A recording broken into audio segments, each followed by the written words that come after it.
অদম্য সাহস এবং ইচ্ছার জোরে পৃথিবীর সর্বোচ্চ পর্বতশৃঙ্গ মাউন্ট এভারেস্টের প্রায় দ্বার প্রান্তে পৌঁছে গেছেন রাজ্যের গর্ব পর্বতারোহী অরিত্র রায়। আগরতলার মিলন চক্র নিবাসী শারীর শিক্ষক প্রয়াত সঞ্জয় রায় এবং কল্পনা রায়ের সুযোগ্য পুত্র অরিত্র রায় গত 16ই মার্চ আগরতলা থেকে বাইসাইকেলে এই অভিযান শুরু করেছিলেন। সাদা ধবধবে খাড়া তুষার পথ অতিক্রম করে ইতোমধ্যে তিনি প্রায় 23,000 ফুট উচ্চতায় পৌঁছে গেছেন বলে জানিয়েছেন বাধারঘাট স্পোর্টস স্কুলের শিক্ষক প্রণব অখণ্ড। এভারেস্টের শীর্ষচূড়া স্পর্শ করে ত্রিপুরার হয়ে অরিত্র নতুন ইতিহাস সৃষ্টি করবেন বলে আশা প্রকাশ করেছেন তার মা কল্পনা রায়।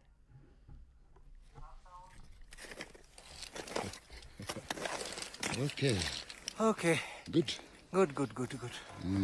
এই সাফল্য তো মানে ছোট থেকেই এর একটা মানে ইচ্ছা যে পাহাড়ে আগে ছোট থেকেই বাবা আমরা একসঙ্গে যখন ঘুরতে বেরোতাম তখন থেকেই সে পাহাড় দেখে তার সেই একটা অনুভূতি, ছোট থেকেই সে যাওয়ার খুব একটা ইচ্ছে। তারপরে তো সে মানে কয়েকদিন মানে গত বছর গেল রাশিয়ার এতে মানে মাউন্ট এলব্রুসে, ওর আগে তার আগেও গিয়েছে মানে আফ্রিকার কিলিমাঞ্জারোতে।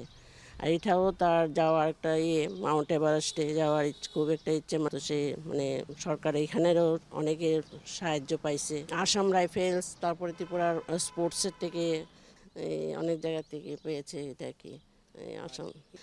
মাউন্ট এভারেস্ট পৌঁছানো এটা তো ছোট খুব একটা সহজ ব্যাপার নয়, যে রাস্তা তো সে তার সাহস দিয়েছে, তো গিয়ে পৌঁছলো, মোটামুটি পৌঁছে গেছে।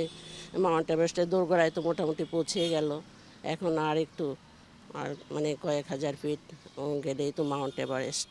আজকে পর্যন্ত যে রিপোর্ট সকালবেলা অবধি সে ক্যাম্প 1-এ সে পৌঁছে গেছে প্রায় 23,000 ফিট উচ্চতায়, সেখানে এখন আছে। সেখানে সে অ্যাক্লিমেটেশনের জন্য থাকবে একদিন বা দুদিন থাকবে, তারপরে সে পরবর্তী যে ক্যাম্প 2 ক্যাম্প 3 এরকম করে উপরের দিকে যাবে। এবং যে সামিট ক্যাম্প সেটা হচ্ছে মূল কথা। সামিট ক্যাম্প থেকে যে এভারেস্টের চূড়া 29,035 ফুট যে উচ্চতা, এই পিক সামিট করার স্বপ্ন তার যাতে পূরণ হয় এবং আমাদের যে ত্রিপুরাবাসীর আশীর্বাদ ভালোবাসা বা তার সম্বন্ধে যে আমাদের যে একটা আশা আকাঙ্ক্ষা সেটা যাতে পূরণ হয়, সেটা আমাদের আশা রয়েছে আর কি।